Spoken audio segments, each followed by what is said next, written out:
히브리서 말씀 1장 4절에서 6절까지 말씀입니다.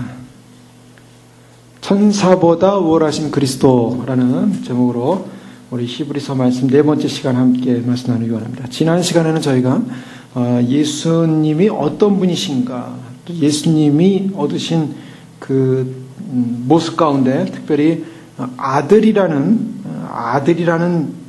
그러한 예수 그리스도의 위치를 살펴봤고, 그 예수님은 온 땅을 창조하신 창조주로서 하나님의 영광의 광채로 본체의 형상으로 능력의 말씀으로 만물을 붙들고 있는 그리스도의 신성에 관한 부분을 살펴보았습니다. 히브리서 말씀은 계속적으로 유대 그리스도인들을 향하여서 그들이 유대교적 전통에 있다가 크리스찬이 됐지만은 그런 많은 어려움과 핍박 속에서 그들이 가진 믿음에 흔들림이 있었고, 그들이 믿는 대상이신 예수님을 잘 알지 못했기 때문에 예수님에 대한 분명한 인식을 시켜주고 예수님이 어떤 분인가를 알려주는 그런 목적하에서, 믿음을 강화시키기 위한 목적하에서 말씀이 쓰여지고 있습니다.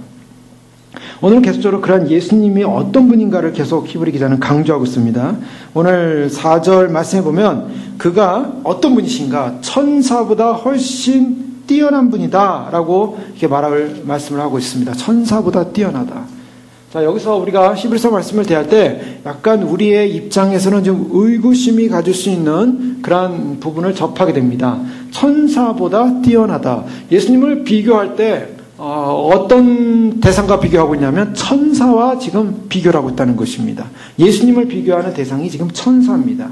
자, 이것은 우리 입장에서는 왜 천사와 비교할까? 라고 생각할 수 있습니다. 그러나 우리가 유대적 상황으로 좀 돌아가면 유대인들에게 있어서는 천사는 굉장히 중요한 존재들이었습니다. 유대인들은 천사들을 믿었고 천사들이 역사 가운데 어떻게 행했는가를 그들은 잘 알고 있었습니다. 천사가 이스라엘 역사 가운데 행한 일들은 너무나 많이 나옵니다.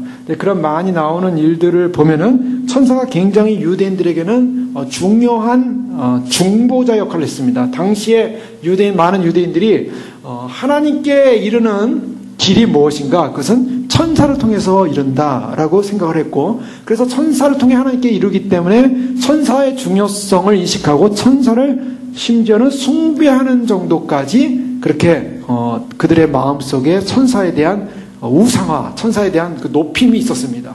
그렇기 때문에 유대인들에게 있어서 예수님이 천사와 비교되고 있다는 것은 굉장히 중요한 부분입니다. 그들에게 있어서 영적인 존재인 천사보다 뛰어나다, 이런 말씀이죠. 하나님께서 이 천사보다 뛰어난 분이신 예수님을 이 땅에 보내심으로 말미암아 사실은 이 비교가 될 수 없는 그러한 창조주요 하나님이신데, 그들 유대적 사고 속에 천사에 대한 숭배가 있었기 때문에 바로 이 부분을 강조하고 있습니다. 천사들은 주로 어떤 일을 했냐면 원래 천사가 있는 곳은 어딘가, 이 지상이 아닙니다. 천사의 집은 하늘입니다. 그래서 마태복음 24장 36절에 보면 그러나 그날과 그때는 아무도 모르니 하늘의 천사들이 있는 곳이 어디냐면 하늘이에요. 그래서 하늘이 그들의 거처입니다. 그러니까 우리하고는 또 차원이 다르죠. 우리는 이 땅에 육체를 입고 살아있는 동안 우리 거처는 바로 이 땅입니다. 그래서 이 땅 속에 살고 있지만, 이 지구 위에 땅을 밟고 있지만 천사들은 하늘이 집이에요. 그래서 우리가 천국에 가면 깜짝 놀랄 일이 뭐냐면 천국에는 집들이 있다는 것입니다. 하늘에 집이 있어요. 그 하늘에 있는 집이 어떻게 공중에 떠 있는 겁니다. 정말 쉽게 얘기하면 구름 위에 떠 있는 겁니다. 그 구름 위에 떠 있는 집 상상이 가십니까? 그 만화 영화가 아니라 실제로 천국은 이 공간 위에 떠 있는 거예요. 그 하늘에 집이 있고 그 하늘에는 또 상층천이라는 개념으로 우리가 해석을 할 수 있는데, 물론 유대적 사고 속에는 하나님이 계신 곳을 세 번째 하늘이라고 얘기합니다. 그러나 천국에 가서도 천국에도 하늘 위에 또 하늘이 있는 것을 봐요. 땅과 하늘이 요한계시록에 보면 나오고 있어요. 그럼 그 땅이 무엇인가? 그 땅은 지구를 말하는 거 아니요, 천국에 있는 땅을 말하고 있습니다. 천국에도 그 하늘 위에 땅이 있어요. 그리고 그 하늘 위에 땅 위에 또 하늘이 있는 거예요. 그러니까 얼마나 우리가 상상이 안 가는가. 가야 알 문제겠지만 가도 제대로 모를 것입니다. 어마어마한 상상을 초월하는 곳이에요. 그래서 사실은 그 러더포드 목사님이 그 캐미어 부인에게 한 이야기가 저는 참 감동적인데, 이 지상에서 100년을 살아봤자 뭐하냐 이거죠. 100년 연장해봤자 뭐하냐. 예루살렘 성전 앞에 있는 그 금으로 된 황금 예루살렘 성전에 단 하루 있는 것이, 단 하루 있는 영광이 이 땅에서의 100년 사는 것과 비교가 될 수 없다. 그 뭘 말하고 있냐면 저 천국의 영광은 이 땅과 비교할 수 없다는 것입니다. 그래서 천국을 사모하는 사람들은 이 땅을 소망하지 않았어요. 이 땅에 있고 싶지 하지 않았어요. 사도 바울 보십시오. 사도 바울이 천국 갔다 와서 이 땅 별로 좋아하지 않았어요. 나는 빨리 떠나길 원한다. 천국 갔다 왔으니까. 그러니까 천국 갔다 온 분들 봐보세요. 간증들 들어보세요. 천국 갔다 온 분들 간증은, 아이고 하나님, 예수님 만난 사람들, 모든 사람이 천국 가면 나 저 지상에 내려가고 싶지 않아요. 근데 지상에 있는 사람들은 천국 간 사람들 보면 저쪽이 더 행복할 것 같습니까? 여기가 더 행복할 것 같습니까? 어때요? 저쪽이 더 행복한 거예요. 저쪽이. 그러니까 이 지상에 사는 것은 뭐냐면, 지상에 사는 것은 어려운 삶입니다. 여기는 고통이에요. 고난이에요. 또한 여기는 투쟁이에요. 싸움이에요. 죄와의 싸움, 사단과의 싸움, 마귀와의 싸움. 그래서 여기서는요, 힘든 삶이에요. 그래서 천국에 가는 걸 뭐라 합니까? 안식이라는 거예요. 쉬는 곳이에요. 누구나 다 쉬고 싶어요. 사람들이 왜 돈 많이 벌고 싶어 합니까? 돈 많이 벌어서 편하게 노후를 편하게 쉬어보자. 자기 뜻대로 되면 좋겠죠. 그러나 많은 사람들이 편하게 노후를 쉬어보자. 많은 사람들이 노후를 쉴만 하면 이상 떠납니다. 이제 쉴만 하면은 뭐가 일어납니다. 그러니까 자기 뜻대로 안 되는 거야. 이 땅은요, 쉴만한 곳이 아니에요. 쉴 곳도 아니에요. 쉬지도 못해요. 이 땅은 가는 그 순간부터 가는 그날까지 쉬지 못하는 삶이에요. 그러나 진정한 삶은 쉼으로 있습니까? 하나님 나라에 있어요. 그러니까 그 하나님 나라의 영광. 자, 하늘의 천사들. 그래서 천사들은요, 우리가 비교도 안 되는 그러한 삶의 터전을 갖고 있습니다. 땅이 아니에요. 그러니까 그들의 얼마나 이 피조물들 가운데 높은가. 일단 높이, 일단 물리적인 높이만 해도 높아요. 땅이 아니라 하늘이에요. 그러니까 높아요. 그래서 야곱이 그 베델에서 사닥다리에 천사들이 오르락내리락 하는 걸 보지 않습니까? 오르락내리락 하는 그 하늘. 인간은 못 올라가지만 천사들은 오르락내리락 하고 있어요. 지금도. 또 천사들은 어떤 것인가? 천사들의 능력은 탁월합니다. 그들의 능력은요, 시편 103편 20절에 보면, 능력 있어 여호와의 말씀을 이루며 그 말씀의 소리를 듣는 너희 천사요. 여호와의 말씀의 소리를 듣는 너희 천사요. 천사들은 우리가 모르는 하나님의 말씀을 많이 듣고 있습니다. 지금도 듣고 있고요. 그래서 하늘의 메시지들, 하나님의 메시지들을 천사들이 전하기도 하죠. 자, 다니엘서에 보면 천사들이 하나님의 메시지를 가지고 옵니다. 전합니다. 요한계시록 보면 하나님의 메시지를 전합니다. 우리와 달라요. 천사들은요, 우리가 모르는 비밀의 많은 메시지, 하나님의 말씀들을 알고 있습니다. 그런 만큼 천사들의 위치라는 것은 사실은 지금은 우리 인간보다 높아요.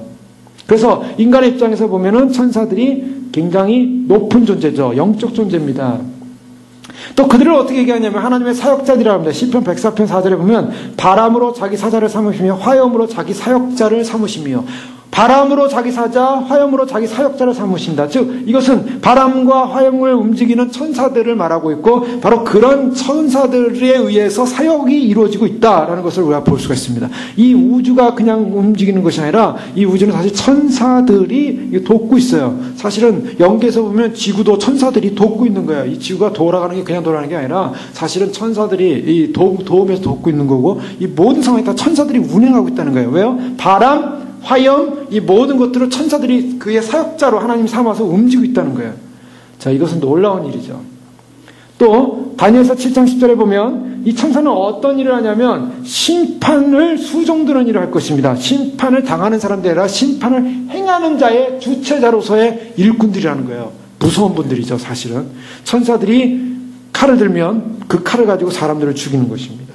사람을 죽이는 그런 군사예요. 그래서 다니엘 7장 9절에 보면 내가 보니 왕자가 놓이고 옛적부터 항상 계시니가 좌정하셨는데 그의 옷은 희기가 눈 같고 그의 머리털은 깨끗한 양의 털 같고 그의 보좌는 불꽃이요 그의 바퀴는 타오르는 불이며, 10절에 보면 불이 강처럼 흘러 그 앞에 나오며 그에게 수종하는 자는 천천히요 그 앞에 시위하는 자는 만만이며 심판을 베푸는데 책들이 펴 놓여 있더라. 자, 시위하는 자는 만만, 심판을 베푸는 그 자리 앞에 그에게 수종드는 사람이 천천히요 만만이다. 상상을 초월, 천천만만이라고 하는 것은 그냥 천 곱하기 천, 만 곱하기 만 개념이 아니에요. 수를 셀 수 없는 천사들이 심판의 책 앞에 심판을 수종들게 대기하고 있다는 거예요.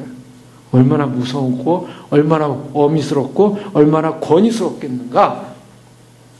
또 마태복음 28장 3절에 보면 예수님께서 부활하셨을 때 마리아와 또 여인들이 예수님의 부활 그 무덤의 현장에 갔죠. 그 무덤의 현장에 갔을 때 그들이 제일 먼저 발견한 것은 무덤 문 앞에 있는 천사들이었어요. 그 천사들이 어떤 모습을 하고 있었냐면 그 형상이 번개 같고 그 옷은 눈같이 희건을, 형상이 번개 같다는 거예요. 번개처럼 빛이 나고 있었고 옷은 눈같이 희건을, 그러니까 상상이 초월하는 어떤 빛의 광채를 드러내고 있는 그런 모습들, 또 하나님의 주위를 둘러싸고 있습니다. 요한계시록 5장 11절에 보면 내가 또 보고 들으며 보좌와 생물들과 장로들을 둘러선 많은 천사의 음성이 있으니 그 수가 만만이요 천천이라.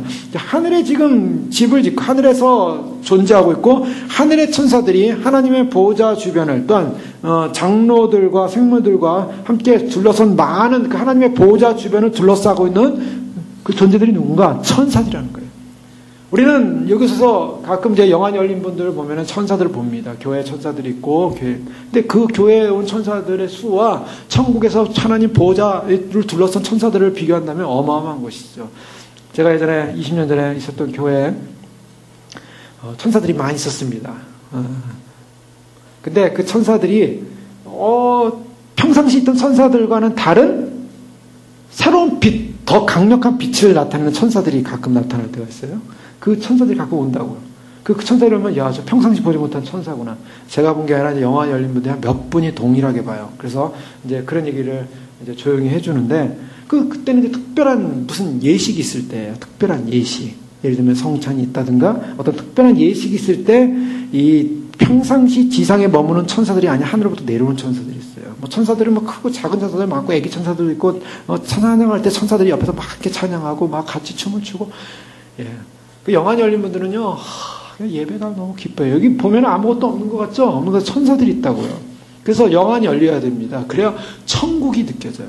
근데 영안이 안 열리면 그런 게 전혀 느껴지지 않죠. 어쨌든 천사들은 하나님 보호자 주변에 셀 수 없는 천사들이 꽉 차 있는 거예요. 또 하나님의 메시지를 전달합니다. 요한계시를 보면 계속적으로 누가 메시지를 전달하냐면 사도 요한에게 메시지를 전달하는 사람은 천사예요. 그래서 요한계시록 14장 6절에 보면 또 보니 다른 천사가 공중에 날아가는데 땅에 거하는 자들 곧 여러 나라와 족속과 방언과 백성에게 전할 영원한 복음을 가졌더라. 천사가 영원한 복음을 가지고 있어요. 근데 그 영원한 복음이 무엇인가? 그가 큰 음성으로 가로되 하나님을 두려워하며 그에게 영광을 돌리라. 이는 그의 심판하시는 시간이 이르렀음이니 하늘과 땅과 바다와 물들의 근원을 만드신 이를 경배하라. 이게 복음이에요. 자, 이 복음이 뭐냐? 하나님을 두려워하라는 거예요. 하나님을 경외하라는 거예요. 복음이 뭐냐? 복음이라는 것은 인간에게 주어지는 인간 편의의 인본주의적 인간을 만족시키는 메시지가 복음이 아니에요. 사람들은 그래. 사람들은 나한테 좋은 소리만 듣고 싶어요. 그러나 그것이 복음이 아닙니다. 복음이라는 것은 하나님을 두려워하는 것이 복음이에요. 그리고 그에게 영광을 돌리는 것이 바로 그 메시지가 복음이에요. 그리고 하나님의 심판할 시간이 이르렀다라는 것이 복음입니다. 여러분, 마지막 복음이라고 하잖아요. 우리가 마지막 복음. 복음이 무슨 복음 중에 마지막이 부른가? 마지막 복음이 왜요? 하나님의 심판 시간이 이르렀다는 복음이에요. 그래서 이때 이제 주님이 오심이 이때 우리가 주님의 심판이 임박하니까 깨어 준비하라는 것이 마지막 복음입니다. 그 마지막 복음, 그것이 영원한 복음이에요. 하늘과 땅과 바다와 물들의 근원을 만드신 이를 경배하라. 어느 한 교회에서는 마지막 복음이 뭐냐? 7년만 버티면 된다. 어떤 분이 그러더라고요. 그게 마지막 복음이래요. 네? 주님 오신다고 준비한다고 하는 그런 엉터리 같은 그런 메시지를 전하면서 속이는 자들이 있어요. 거짓 목자들이죠. 영원한 복이 뭐냐? 7년을 버티는 거래요. 그것은 사기입니다. 사기. 성경엔 영원한 복음을 그렇게 말하고 있잖아요. 천사들이 영원한 복음을 가졌는데 하나님을 경외하라. 하나님을 두려워하라. 그리고 하나님께 영광을 돌리라. 심판할 시간이 가까워. 심판이라는 것은요, 7년만 버티는 게 복음이 아니에요. 그런 엉터리가 정말 그건 말도 안 되는 이야기죠. 7년을 버티느라 7년은 심판받는 시간이 죽어야 됩니다. 그때 비참하게 죽어야 돼요. 비참하게 심판받습니다. 육류의 표를 받지 않으면은 숨겨야 되고 받은 자는 전부 종창이 나고 뭐가 나고 다 죽어야 돼요. 다 죽여버리는 심판이에요. 하나님이. 그게 심판이에요. 천사가 이런 영원한 복음을 선포하고 있어요. 또 다른 천사, 고 둘째가 그 뒤를 따라 말하되 무너졌도다 무너졌다 큰 성 바벨론이요 그 나라를 음행으로 인하여 진노의 포도주를 먹이던 자로다. 이 바벨론이 무너졌다는 어떤 그런 메시지를 외치고 있습니다. 또 다른 천사는 누구든지 짐승과 그의 우상에게 경배하고 이마에나 손에 표를 받으면 그도 하나님의 진노의 포도주를 마시니 그 진노의 잔에 섞인 것이 없이 부은 포도주라. 거룩한 천사들 앞과 어린 양 앞에서 불과 유황으로 고난을 받는 이와 같은 것을 전하는 천사들, 심판을 전하고 있고 하나님의 메시지를 전하고 있어요. 천사들은 그런 일을 하고 있어요. 얼마나 무섭습니까? 천사들이 전하는 그 메시지를 들으면요 그냥 두렵고 그냥 얼이 나가는 거예요. 정신이 나가는 겁니다. 다니엘 6장 22절에 또 천사는 어떤 역할을 하나, 특별히 다니엘 시대, 다니엘 같은 믿음의 사람을 하나님께서 천사를 보내 보호하시죠. 사자굴에 들어갔을 때 사자로부터 다니엘을 보호합니다. 그래서 다니엘 6장 22절에 보면 나의 하나님이 이미 그 천사를 보내어 사자들의 입을 봉하셨으므로, 사자들의 입을 봉한 사람이 누구냐면 천사예요. 천사. 그러니까 이 천사는 이 유대 이스라엘 역사 가운데 계속 등장했고 하나님의 역사 가운데 등장했고 하나님의 사역을 도왔고 또 앞으로 인류 역사의 마지막에도 천사는 이 일을 합니다. 이 마지막 일을 하는 거예요. 그리고 천사는 격려하기도 해요. 창세기 16장 10절에 사례에 의해서 쫓겨난 하갈, 아브라함이 하갈 종을 취해서 아이를 낳지 않습니까? 그러니까 부인 사례가 혹시 하갈이 낳은 그 아이 때문에, 이스마엘이죠, 기업의 그 상속권에 문제가 생길까 봐 내쫓습니다. 내쫓아서 하갈이 억울하게 쫓겨나죠. 쫓겨났을 때, 쫓겨나자마자 여호와의 사자가 광야의 샘 곁, 곧 술길 샘 곁에서 그를 만나 그를 격려하고 위로해 줍니다. 또 하나님의 천사는 뭐냐? 이스라엘 공동체를 도와요. 그래서 출애굽기 14장 19절에 보면 이스라엘 진 앞에 행하던 하나님의 사자가 옮겨 그 뒤로 행하며 구름 기둥도 앞에서 그 뒤로 옮겨져서, 그래서 사자가 앞으로 행하고 앞으로 행하던 사자가 뒤로 옮겨서 보호하시고 바로 군대가 쫓아오는 것을 막습니다. 사자가 그런 길을 안내할 뿐만 아니라 보호까지도 해주는 역할을 하고 있죠. 일단 형벌을 시행하는 것을 보게 됩니다. 자, 형벌을 시행하는 것은요, 다윗이 이 사무엘하 24장에 보면 다윗이 노년에 큰 실수를 해요. 다윗이 어떤 실수를 했냐면 그가 왕으로서 인구조사를 명하게 되는데 성경에 보면은 하나님께서 그의 마음을 격동시켰다라고 표현이 나오고 있습니다. 그러나 어쨌든 다윗이 거기에 수긍을 해가지고 요압 장군을 통해서 이 도대체 인구가 몇 명이냐, 싸우는 군사가 몇 명이냐, 뭐 80만, 60만 막 굉장히 많았어요. 굉장히 강력한 군대죠. 우리나라 군대만 해도 60만이라고 하죠.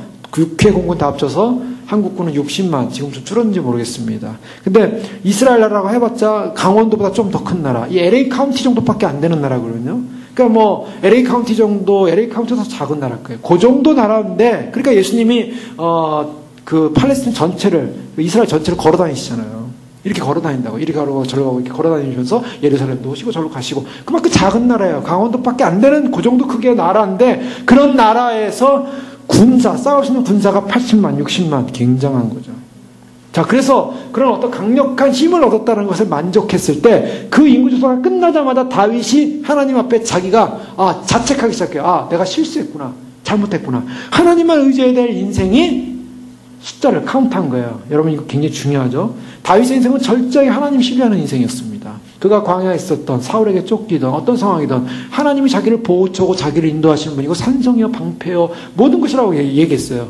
그런데 자기가 이제 권세를 얻고 힘을 얻고 또 뭐가 되니까 자기가 카운트를 보기 시작하는 거야. 내가 얼마나 힘이 센가, 내가 얼마나 유지할 수 있는가, 내 왕권이 얼마나 대단한가. 이거 카운트하는 순간 그 죄를 진 거예요. 이것이 굉장히 중요한 교훈이죠. 다윗은 철저히 하나님 신뢰하는데, 그가 가난하든 부하든 힘이 있든 힘이 없든 어떤 순간에도 하나님 의존했는데, 하나님 의존하지 않고 다른 거 생각하는 순간, 하나님 빼놓고 다른 거 생각하는 그 자체가 범죄라는 거예요. 다윗은 거기서 자책을 하고 회개합니다. 하나님, 내가 잘못했습니다. 라고 할 때 천사가 나타나요. 천사가 아니라 이제 갓이라는 선자를 하나님께서 보내셔가지고 세 가지 옵션을 주죠. 앞으로 너의 이 죄 때문에 7년간 이스라엘에 기근을 줄까? 아니면은 네가 3개월 동안 왕위를 빼앗겨서 도망 다녀야 되나? 아니면은 3일 만에 전염병을 줄까? 세 가지 옵션을 선택해요. 그러니까 다윗이 전염병을 주십시오라고 말을 못해요. 말을 못하고 하나님이요, 이 나라를 보호하소서. 하나님이요, 나의 왕위를 보호하소서. 뭡니까? 쫓겨나지 않겠다는 거예요. 기근도 원치 않는데. 그럼 뭐예요? 전염병이에요. 전염병이 오는데 천사가 전염병을 뿌리는데요. 3일 만에 죽은 사람이 7만 명이 죽습니다. 7만 명이 죽어나가는 거예요.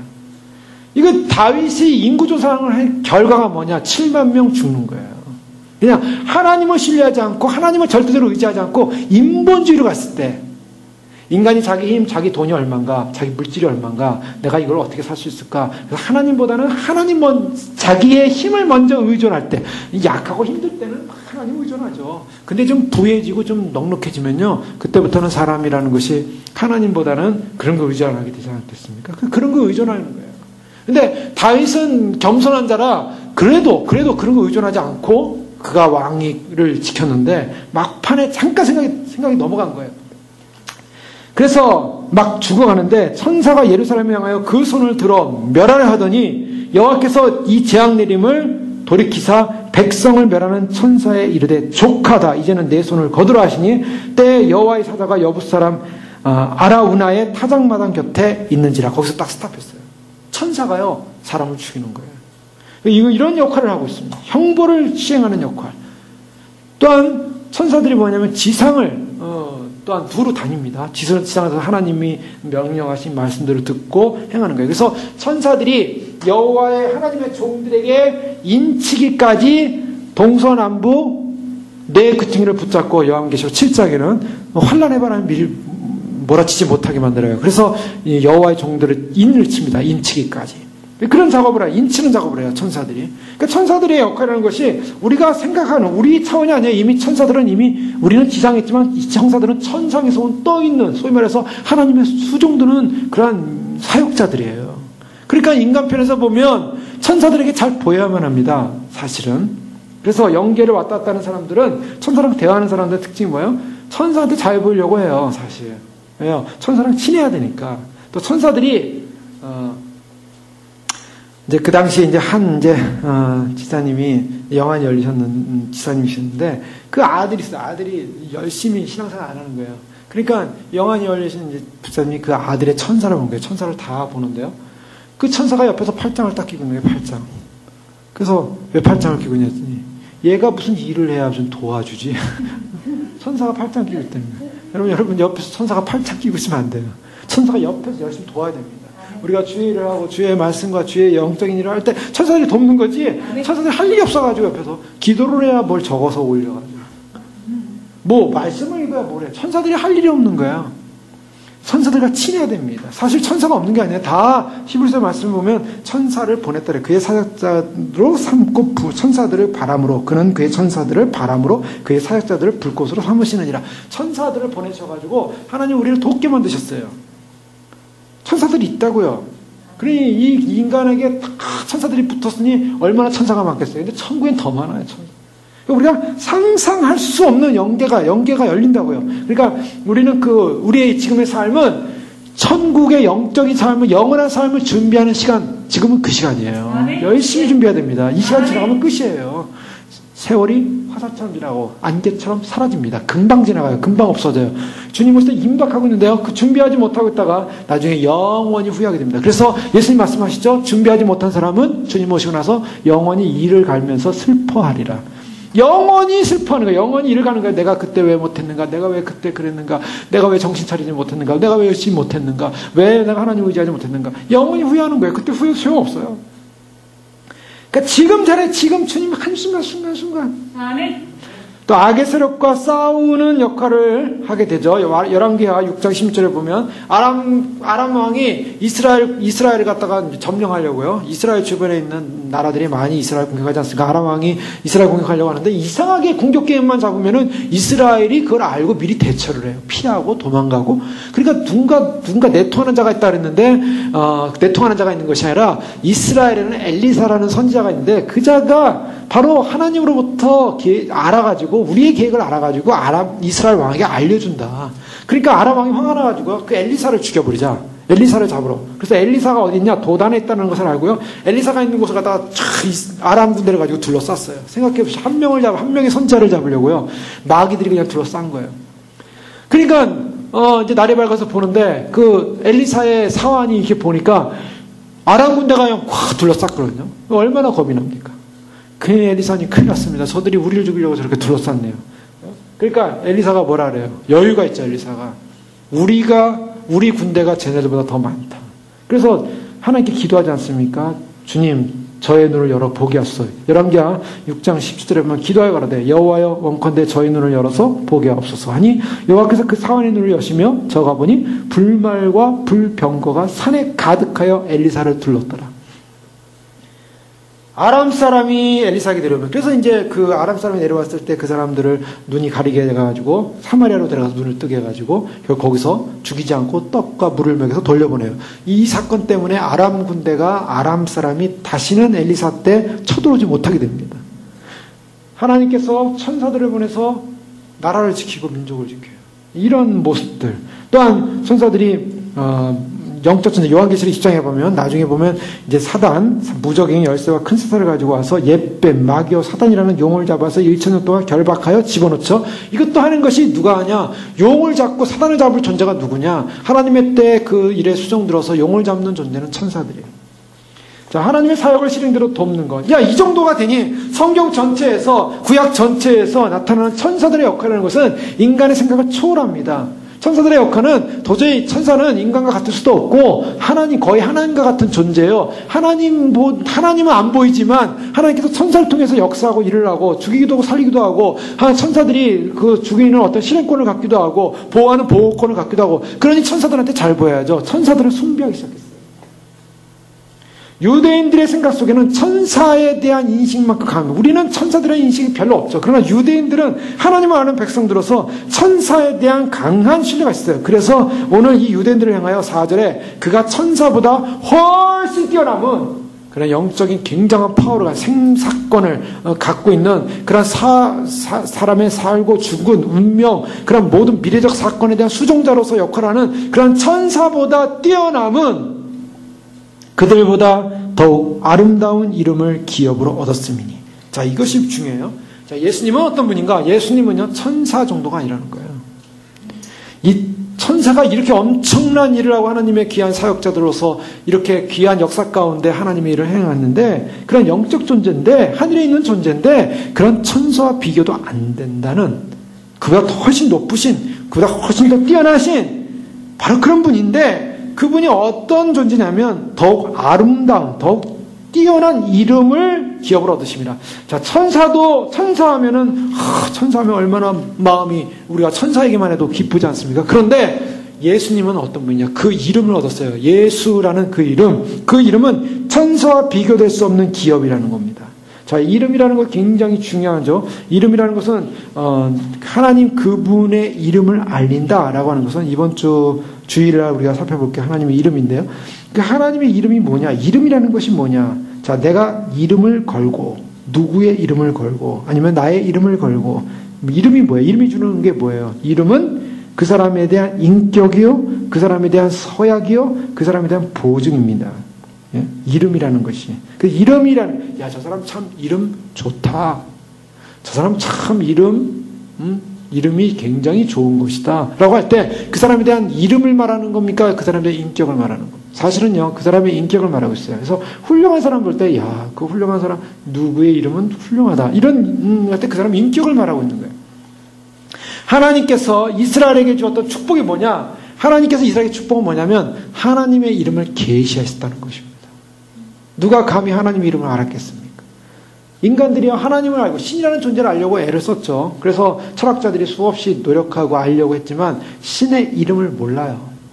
자기들이 막 만들었어요. 일자라는 것은 그냥 하나의 존재다. 원리스다. 원이다. 뭐다. 이러면서 그냥 자기들 나름대로 이름을 만들었는데 그 하나님의 이름이 아니에요. 인간이 만들어낸 이름이에요. 그러나 이스라엘에서 축복은 하나님 그분을 계시하셨어요. 이름을 계시했다는, 우리가 하나님의 이름을 안다는 것 자체가 얼마나 대단한 위대한 축복인지 믿으시기 바랍니다. 굉장한 축복이에요.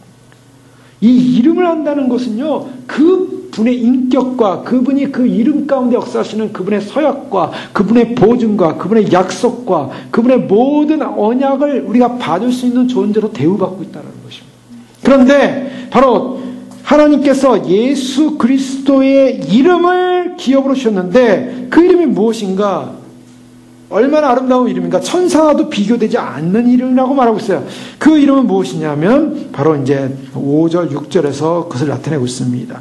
5절에 보면 하나님께서 어느 때 천사 중 누구에게, 자, 이것은요, 5절 마지막에 보면 하셨느냐라는 질문형을 던져요. 질문형. 이 질문형이라고 할 때는 대부분 이제 사도 바울이 어떤 논증을 할 때 질문형을 던집니다. 그리고 예수님도 질문형을 던져요. 질문형을 던질 때는 하나의 논법인데 그것은 뭐냐면 강조하는 거죠. 반어적 강조입니다.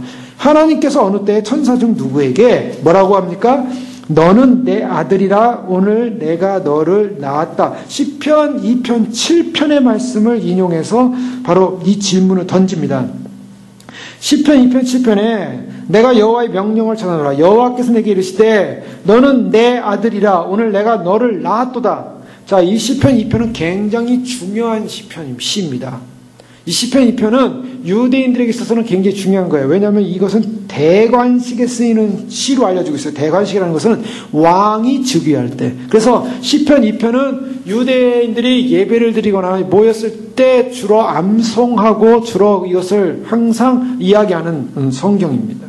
대관식이에요. 왕의 대관식, 왕이 즉위하는 하나의 그런 상징으로서 이것은 메시아 대망 사상을 갖고 있던 유대인들에게 앞으로 왕이 올 거라는 그러한 믿음을 가지고 암송했던 말씀이에요.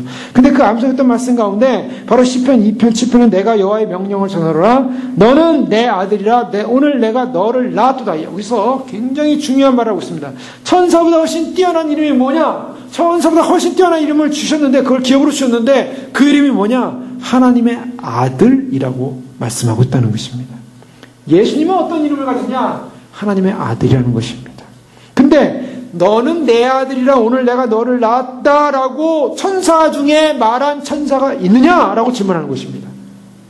하나님의 아들이라는 그분 외에는 천사와 비교될 수 없는, 아들과 천사는 비교가 안 되는 존재예요. 피조세계와 아들은 비교가 안 되는 것입니다.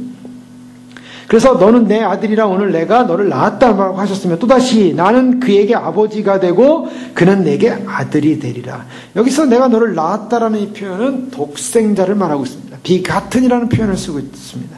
내가 너를 낳았다. 독생자를 낳았다. 자, 이 독생자는 어떤 분이었습니까? 이 독생자는 바로 빌립보 2장에 보면 이 땅에 내려오신 성육신하신 그리스도, 성육신하신 하나님을 말하고 있습니다. 성육신하신 하나님은 어떤 분이냐면 고통과 절망 가운데서 사망에 이르는 범죄자 중에 하나로 헤아림을 받고 그래서 십자가에 못 박혀 돌아가신 낮아지신 종의 모습에 죽기까지 복종하신 모습이었는데 그러한 모습을 어떻게 표현하고 있냐면 지극히 높여 빌립보서 2장 9절 10절에 보면 하나님이 그를 지극히 높여 모든 이름 위에 뛰어난 이름을 주사 하늘에 있는 자들과 땅에 있는 자들과 땅 아래에 있는 자들로 모든 무릎을 예수의 이름에 꿇게 하시고 여기서 중요한 말씀하죠. 빌립보서 2장에 보면 하나님이 그를 지극히 높여 모든 이름 위에 뛰어난 이름을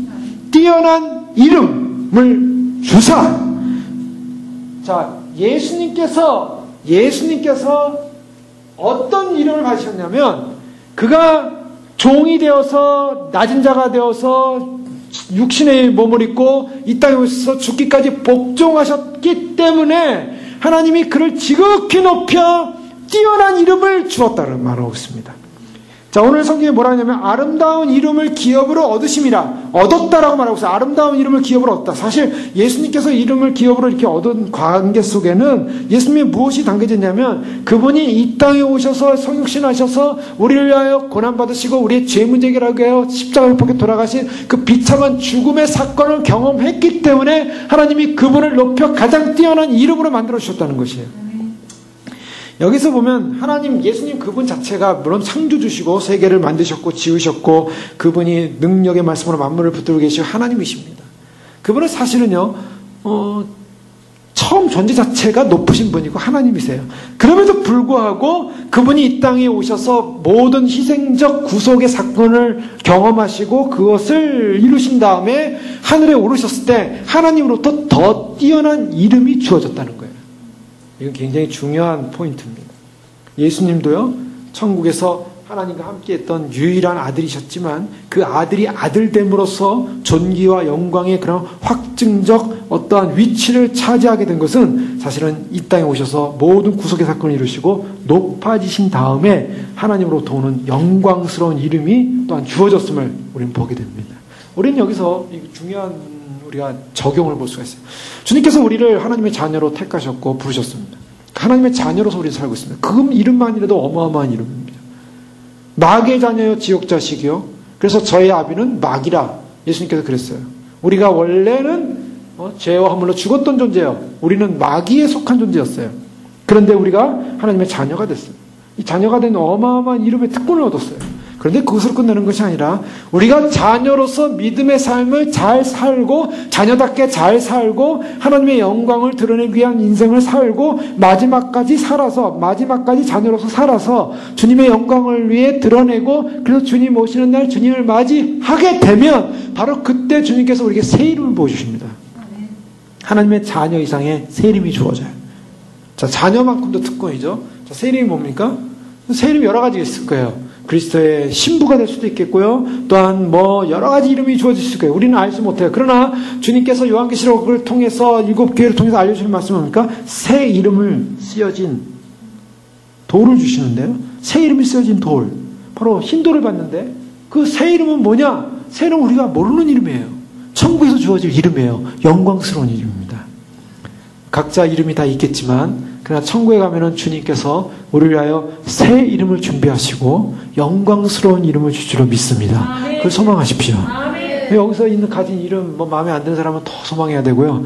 여기서 마음에 들어도 더 소망하십시오. 더 상상할 수 없는 이름이 주어져요. 이름 얼마나 귀한 이름인가.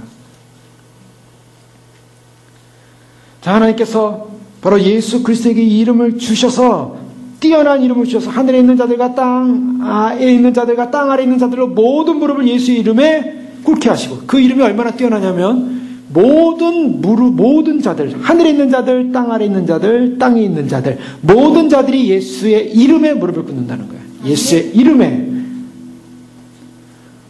부합한 지위, 어린 양의 보호자가 주어진 아름다운 부합한 지위가 주어졌을 때 얼마나 큰 것인가. 근데 그것이 그 이름이 뭐냐? 기업으로 얻으셨다는 거예요. 그 이름을 기업으로. 법적 권리를 갖다 확실한 어떤 소유권을 가진 존재라는 것입니다. 그래서 예수님의 겸손과 그의 낮아짐과 그의 복종을 통해서 결국 보상받음이 뭐냐? 가장 뛰어난 이름을 얻으셨다는 것입니다.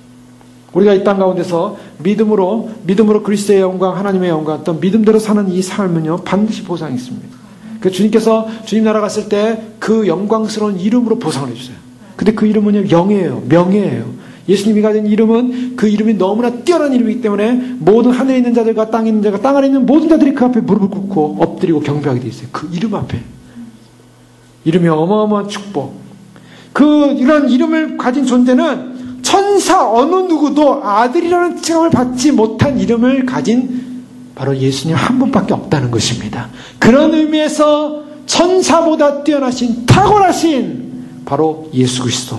오늘 히브리서 말씀을 통하여 예수님은 유대인들이 그렇게 추앙하고 그렇게 숭배했던 천사와는 비교도 안 되는 이름을 가지신 분이요 하나님의 아들이요 독생자요 그에게 아버지가 되고 하나님은 그는 내게 아들이 되리라는 그런 선언을 하셨고 그런 아버지가 되고 아들이 되는 이러한 위대한 이름이 주어진 기업이 주어진 이유는 예수님께서 이 땅에 오셔서 그가 모든 그 고난 모든 어려움 낮아지심 그래서 빌립보서 2장 6절 이하의 말씀을 보면 그는 근본 하나님의 본체신 하나님과 동등됨을 취할 것을 여기지 아니하시고 오히려 자기를 비워 종의 형체를 가지사 사람들과 같이 되셨고 사람의 모양으로 나타나사 자기를 낮추시고 죽기까지 복종하셨으니 그 십자가의 죽으심이라 여기까지예요. 바로 빌립보 2장 6절 7절 8절이 있었기 때문에 9절부터 이름으로 하나님이 그를 지극히 높여 모든 이름에 뛰어난 이름을 주셨다고 말씀하고 있어요. 예수님의 구속적 이 땅에 성육신을 입은 자기 형체를 낮추셔서 종의 모양으로 죽기까지 복종하신 십자가의 고난과 고통이 없었다면 하나님의 예수님의 거룩한 그 이름, 존귀하신 그 이름은 이렇게 기업으로서 얻어질 이름이 되지 못했다라고 반증하고 있습니다. 예수님은 바로 그 이름을 주셨어요. 그래서 대관식에 쓰여진 시편 2편 7편의 말씀은 바로 누굴 향해 주어진 말씀이냐면 바로 예수 그리스도의 대관. 내가 오늘날 내 아들이라 오늘날 내가 너를 낳았다 라는 이 하나님의 아들.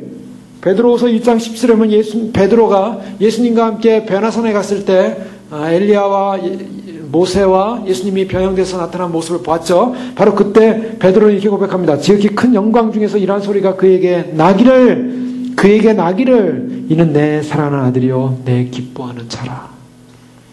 내 사랑하는 아들이요 내 기뻐하는 자라 하실 때 저가 하나님 아버지께 존귀와 영광을 받으셨느니라. 베드로는요 예수님이 어떤 분인가 알았어요. 그 예수님은 바로 내 사랑하는 아들이요 내 기뻐하는 자라. 변화산 사건에서 들은 사건이에요. 시편 2편에 이는 내 아들이라 오늘 내가 너를 낳았다라는 이 엄청난 사건. 바로 천사들을 향하여는 아들들이라는 표현을 쓰고 있습니다. 그러나 바로 the Son of God, 바로 하나님의 그 아들, 하나님의 그 아들이라는 표현은 오직 예수 그리스도 외에는 그 표현이 안 되고 있다는 거예요. 이것을 사무엘하 7장 14절에 보면은 바로 이 나단 선지자에 의해서 바로 앞으로 올 하나님의 이 예수님이 어떤 분인가 바로 그분을 예언하고 있습니다. 사무엘하 7장 12, 13, 14, 14절에 보면 내 수왕이 차서 내 조상들과 함께 누울 때 내가 내 몸에서 날 내 씨를 내 뒤에 세워 그의 나라를 견고하게 하리라.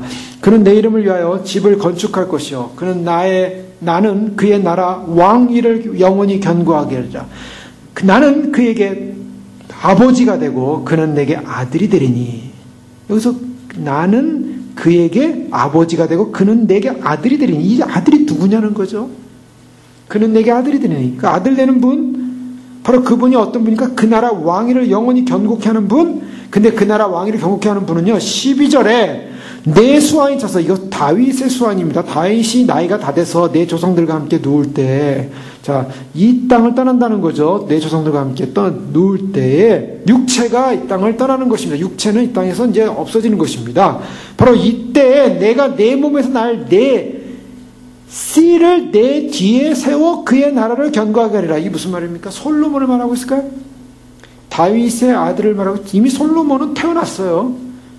누울 때에 내 몸에서 날 내 씨가 내 뒤에서 세워진다는 거예요.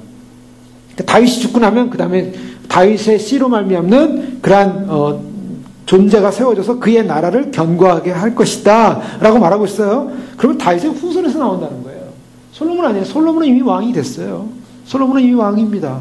다윗이 솔로몬이 왕이 되는 걸 다 보고 또 솔로몬에게 그의 성전 재건을 다 위탁하고 세상 떠나는 거예요. 그러니까 다윗이 죽은 후에 나타날 어떤 왕이에요. 바로 그분이 누군가? 하나님의 아들이라는 것입니다. 바로 예수님께서 바로 사무엘하 7장 14절에 나오는 다윗의 왕위를 잇는 그런 진정한 왕으로서, 그래서 요한복음 7장 40절에 보면 메시아는 누군가? 메시아는 하나님의 아들로서 성경에 이르기를 그리스도는 다윗의 씨로 또 다윗의 살던 촌 베들레헴에서 나오리라 하지 아니하였느냐? 라고 말하고 있어요. 이스라엘 백성들은요, 메시아가 어디서 나오냐? 메시아 맨날 꿈꾸고 있어요. 지금도 이스라엘 백성 유대인들이 메시아를 기다려요. 메시아가 어디서 나옵니까? 메시아가 어디서 옵니까? 성경을 알아야죠. 성경 사무엘하 7장에 보면 다윗의 자손에서 나오는 거예요. 다윗의 자손은 어디입니까? 다시 태어난 곳은 베들레헴이에요. 베틀레헴, 베트, 떡집이에요. 떡을 만드는 집. 그 베트라는 베들레헴에서 집에서 나왔는데, 그 베들레헴 동네, 그 떡집에서 나오는 이라는 이름, 그 동네에서 나오는 바로 다윗의 씨로는 바로 그분, 예수님께서 그곳에 태어나서 베들레헴에서. 자, 바로 이 베들레헴에서 태어난 다윗의 씨가 누구냐? 하나님의 아들이고 바로 예수 그리스도고, 바로 그분이 바로 이 시편 2편 7편에서 말하는 바로 내 아들이라는 그 대관식의 주인공이라는 거예요. 바로 그 이름을 예수 그리스도께서 이 땅에 오셔서 성육신을 통하여 고통을 통해서 고난을 통해서 바로 그가 십자가에 돌아가심으로 말미암아, 그래서 하나님께서 그를 높이셔가지고 결국에는 그 이름이 가장 뛰어난 이름, 천사보다 뛰어난 이름, 그래서 그 이름으로 하는 기업, 그래서 그 이름 앞에 모든 자들이 무릎을 꿇을 수 있는 가장 위대한 구원자의 이름을 주셨다는 것입니다. 자, 그것을 지금 증거하고 있는 거예요. 6절 말씀에 보면 또 그가 마다들을 이끌어 세상에 다시 들어오게 하실 때라고 말하고 있어요. 자, 이제 아들이 되리라 했는데 그 아들에서 이제 좀 더 차원이 높아지죠. 어떤 차원으로 갑니까? 자, 이름을 줬는데 그 이름이 뭐냐? 아들이에요. 독생자예요. 내 아들이라, 나의 비같은 아들이라, 나에게 낳은 아들이라, 내가 낳은 아들이라. 독생자인데 그 아들은 어떤 아들? 6절에 맏아들이에요. 이게 굉장히 중요한 개념입니다. 맏아들. 자, 맏아들이라는 것은 상속 개념에서 굉장히 중요하죠. 장자라는 것입니다. 구약에서는요, 장자 개념이 굉장히 중요하죠. 야곱의 장자가 누굽니까? 야곱의 장자. 루벤이에요. 자, 루벤. 자, 벤이 아들입니다. 루가 뭐냐면 본다예요. 그래서 아들이 딱 태어나자마자 야곱이 너무 기뻤어요. 그래서 루벤 아들을 보라. 아들. 루벤이에요. 장자, 아들. 이는 나의 능력이요 나의 기력의 시작이라. 이 장자라는 개념은요, 이미 우리가 탕자 비유에서 배웠던 것처럼 장자는 유대 상속권상 그 자녀들 가운데 제일 많이 상속을 받아요. 2배를 상속받습니다. 그러니까 둘째 아들이 둘이면 장자는 2배를 받아요. 두 번째 아들보다. 그러니까 3등분 해야 돼요. 3등분해서 3분의 1은 둘째 아들, 3분의 2는 장자가 받는 거예요. 그러니까 그만큼 장자권이라는 것은 영적인 권위를 갖고 있죠. 그래서 이 장자라는 것은 하나의 으뜸, 하나님의 으뜸을 나타내고 있고, 이 으뜸이 골로새 1장 15절에 보면 그런 보이지 아니하시는 하나님의 형상이요 모든 창조물보다 먼저 나신 자니 만물이 그에게서 창조되되 하늘과 땅에서 보이는 것들과 보이지 않는 것들과 혹은 보좌들이나 주관들이나 정사들이나 권세들이나 만물이 다 그로 말미암아 그를 위하여 창조되었고, 여기서 먼저 나신 자다, firstborn이라는 표현을 쓰는데 이 먼저 나셨다는 것은 제일 먼저 태어났다는 어떤 피조 개념이 아니라 여기서 제일 위가 되신다, 제일 어른이 된다, 제일 장자가 된다, 이런 개념으로 말씀하고 있어요. 그래서 장자권 할 때 맏아들 되는, 으뜸되는 최고의 주권자다라는 그런 개념을 갖고 있습니다. 그래서 로마서 8장 29절에 하나님 미리 아신 자들을 어떠한 그 아들의 형상을 본받게 하게 하여 미리 정하셨으니 이는 그런 많은 형제 중에서 맏아들이 되게 하려 하심이라. 맏아들이 되게 하려 하심이라. 그래서 맏아들이라는 것은 바로 그 형상을 본받는 모델인데, 맏아들로서 그 모든 하나님의 자녀들에 대한 최고의 어떤 그 주권자 개념, 만물의 으뜸 개념으로, 주권자 개념으로 말하고 있어요. 그걸 골로새 1장 18절에 그는 몸인 교회의 머리라. 그는 예수 그리스도는 교회의 머리라. 그는 근본이요 주인들 가운데서 먼저 나신 자니, 먼저 나신 자니 퍼스트본이라는 그런 개념과 같이 맏아들 개념으로 쓰이는데, 그것은 첫 번째 순서를 말하는 것이 아니라 주권을 말해요. 그에게 모든 주권이 있다라는 거. 이는 친히 만물의 으뜸이 되려 하심이라. 으뜸이라는 것은 순서가 높다는 것이 아니라 만물에 있어서 주권자라는 거예요. 으뜸의 최고권자라는 거예요. 자, 그런 최고권자, 그가 바로 그런 최고권자, 그가 맏아들을 이끌어 세상에 다시 들어오게 하실 때, 주권자라는 거예요. 이 세상의 주권자는 창조주 하나님으로서 그 주권을 가진 존재로서 바로 예수님은 어떻게 확대되고 있냐면, 하나님의 아들일 뿐만 아니라 그분의 이름이 천사들과 비교될 수 없는 그런 놀라운 이름일 뿐만 아니라 맏아들이라는 주권자로서 이 땅을 심판하러 다시 온다는 거예요. 자, 근데 여기서 중요한 개념이 5절과 6절 사이에 있습니다. 5절에 보면 나는 그에게 아버지가 되고 그는 내게 아들이다. 이 말씀을 보면요, 뭔가 의도적으로 하나님께서 나는 그에게 아버지가 되고 그는 내 아들이 될 것이다, 이 표현을 하고 있어요. 원래 아버지고 원래 아들인데 뭘 말하고 있는 것 같습니까? 예수님께서 아름다운 이름을 얻은 이유가 뭐였다 그랬어요? 빌립보서 2장 6절로 가면 그가 어떤 어려움을 당했습니까? 고난을 당했죠. 그는 하나님의 근본 본체셨지만 종의 형상으로 내려와서 사람과 같이 되셔서 사람 모양으로 나타나 자기를 낮추시고 죽기까지 복종하시고 십자가에 죽으셨는데, 이 십자가에 죽으셨다는 걸 다른 성경에는 뭐라고 표현하고 있습니까? 사람들이 버린 머릿돌이 교회의 모퉁이 돌이 된다. 머릿돌을 사람들이 버렸어요. 자, 버린 것을 하나님이 어떻게 했다고요? 사람들은 버렸지만, 인간은 버렸지만, 세상은 버렸지만, 세상은 예수 그리스도를 버렸지만, 그 아들을 버렸지만, 하나님은 그 아들의 아버지가 되고 그는 내 아들이라는 칭함입니다. 자, 여기서 십자가 사건을 염두에 두고 있어요. 자, 예수님의 초림 사건 때 예수님께서는 그렇게 돌아가셨어요. 세상에서 버림받았어요.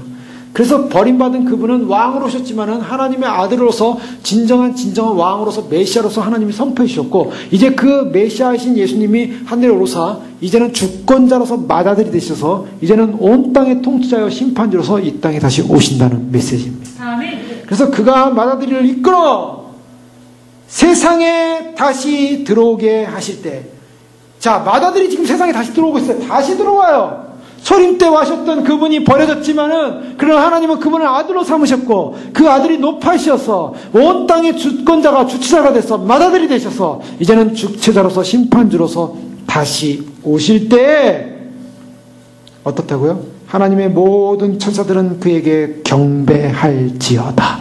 아멘. 자, 여기서 천사들과 다시 비교되고 있어요. 천사들이 등장했어요. 언제 경배하라고요? 그가 맏아들이 되어 세상에 다시 들어오게 하실 때 모든 천사는 경배하라. 자, 우리가 여기서 중요한 힌트가 있습니다. 뭐냐면, 예수님께서 우리가 이제 크리스마스 시즌이 되면 예수님의 아기 구주 예수 탄생을 기뻐합니다. 그래서 그 동방박사 세 사람이 예수님을 맞으러 오지 않습니까? 그래서 예수님께 보배향을 열어서 경배하는 모습 보죠. 그런데 그때 예수님께 탄생할 때 목자들에게 나타난 천사들을 보세요.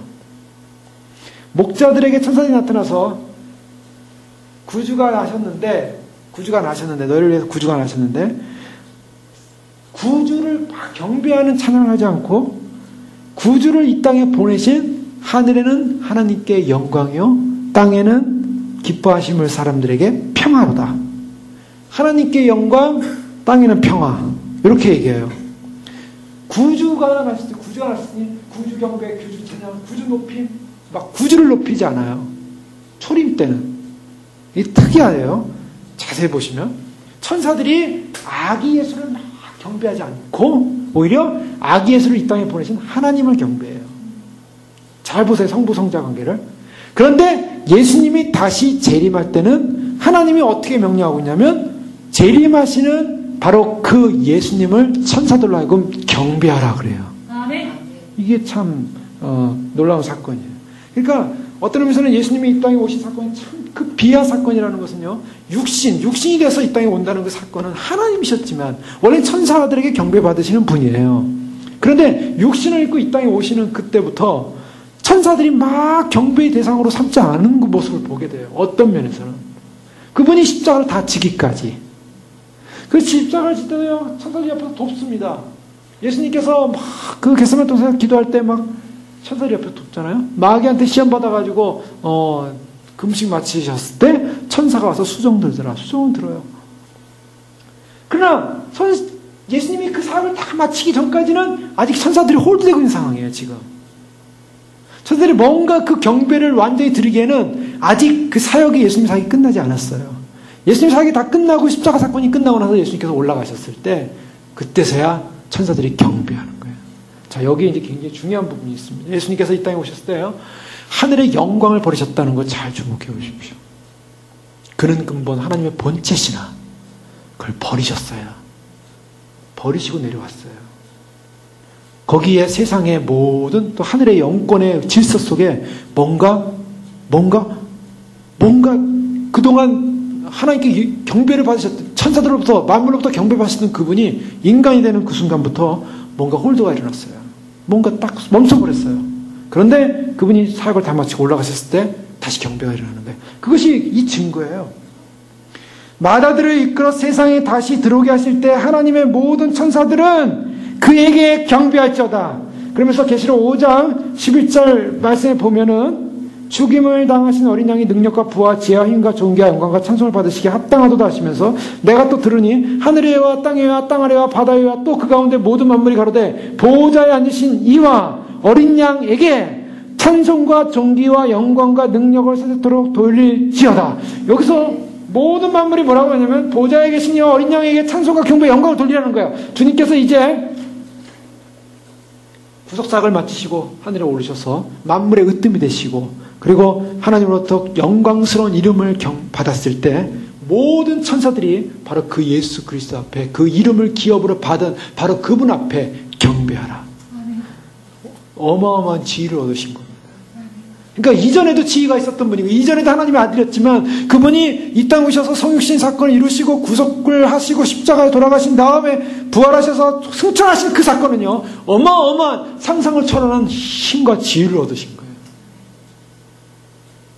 그래서 이제는 그 주님이 어떠냐면 재림 때 어떤 사건이 일어나면 마태복음 13장에 보면 재림 때 30절에 보면 대답하여 가라사대 때 좋은 씨를 뿌리는 자는 이인자요 밭은 세상이요 좋은 씨는 천국의 아들들이요 가라지는 악한 자 아들들이요 가라지를 심은 원수는 마귀요 추수 때는 세상 끝이요 추수꾼은 천사들이니 라면서 인자가 그 천사들을 보내리니 인자가 예수 그리스도가 천사를 보내요. 저희가 그 나라에서 모든 넘어지게 하는 것과 또 불법을 행하는 자들을 거두어내요. 풀무불에 던져 놓으리라. 마태복음 16장 이하부터 27절에 보면 인자가 아버지의 영광으로 그 천사들과 함께 오리니. 자, 천사들 어떻습니까? 전부. 자, 마태복음 24장 30절에 저가 큰 나팔소리와 함께 천사들을 보내리니. 자, 마지막 심판 때 어떤 역사가 일어나요? 예수 그리스도 앞에 수종되는 거예요. 천사를 보냅니다. 천사들과 함께 옵니다. 천사들이 와서 뭐예요? 가르는 작업하는 거예요. 구원받을 자, 구원받지 못할 자. 그래서 구원받지 못할 자, 염소들, 가라지들 싹 천사들이 모아서 불에, 환란에, 지옥불에 집어넣는 거예요. 그럼 믿음 알곡들 천사들이 싹 모아가지고 데리고 올라갑니다.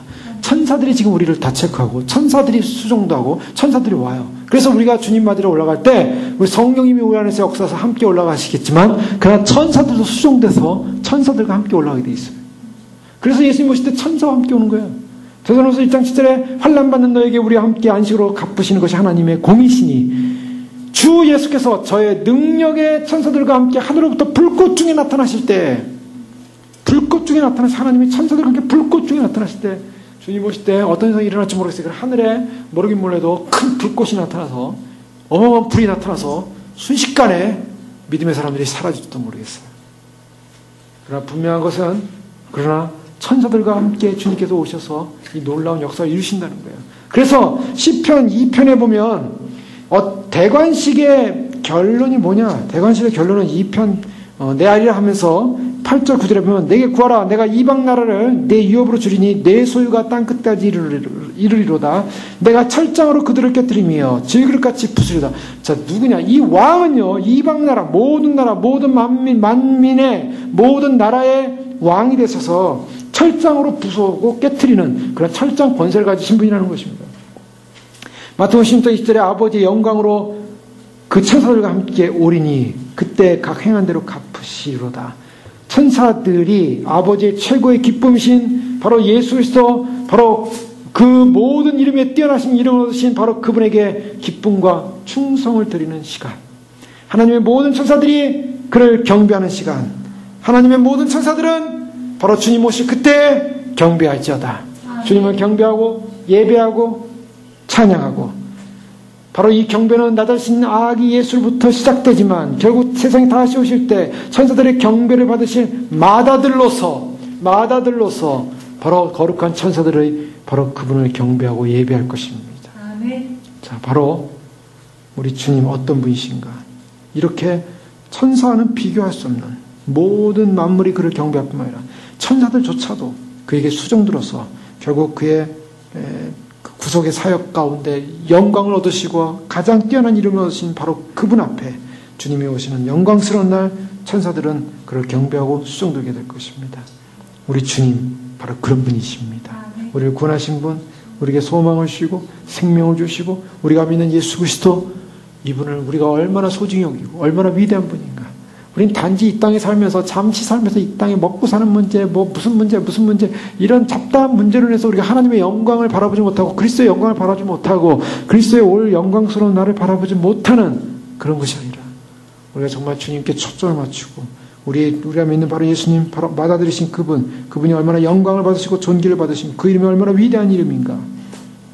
우리는 바로 그분을 발견하고 그분 안에서 다시 오실 주님, 그래서 바로 주님 오시는 날 천사와 더불어서 우리도 경배합니다. 아멘. 우리도 예배합니다. 아멘. 우리도 수종듭니다. 아멘. 주님의 귀한 믿음의 승리자들로 그날 설 수 있도록 축복하여 주시옵소서. 아멘. 기도하겠습니다. 아멘. 이 시간 기도할 때 참으로 우리에게 주어진 이 위대한 이름, 바로 하나님의 아들, 바로 이 땅 가운데 영원한 생명을 주시기 위해서 우리에게 영원한 구원을 주시기 위해서 그 하늘의 모든 영광을 내어버리시고 참으로 주님 이 지상에 오셔서 참으로 사람들에게 버림받으시고 인간들에게 참으로 비참하게 모욕당하시고 십자가에서 돌아가신 주님, 그분이 그렇게 될 분이 아니었음에도 불구하고 그 위대한 영광을 가지셨던 분에도 불구하고 친히 그 영광을 버리시고 내려오신 이유, 바로 그것은 우리를 구원하고자 하는 주님 하나님의 놀라운 사랑. 그래서 모든 천사들도 이제 그 일을 이루시고 하늘 영광 보호자 우편에 앉으시며 참으로 가장 뛰어난, 천사들과 비교할 수 없는 뛰어난 이름을 기업을 얻으셔서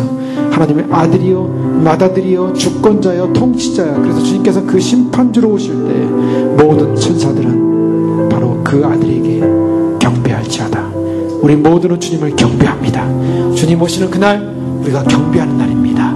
주님 오시는 날 주님 영광 돌리는 날입니다. 그 영광스러운 날 소망하며 오늘 우리의 이 땅의 삶을 주님 그 영광의 날 앞에 부끄럽지 않게, 천사들이 와서 알곡과 가라지 가를 때, 천사들이 와서 참으로 주님 참으로 양과 염소를 가를 때 우리가 참으로 마땅히 그 천사들과 함께 주님 우편에 앉는, 그래서 주님 앞에 양으로서 주 앞에 알곡으로서 반드시 택함받는 믿음의 승자들, 그래서 하나님을 영광스럽게 하고 주님의 이름을 영원히 찬양하는 모든 만물이, 모든 천사들이, 모든 하늘에 있는, 또한 하늘 아래에 있는, 그리고 또한 땅에 있는 모든 자들이 주님을 찬양하고 주님을 경배하는 그 시간에 주님을 높여드리는 믿음의 신부들로 축복하여 주옵소서. 주여 부르게 되겠습니다. 주여 주여 주여.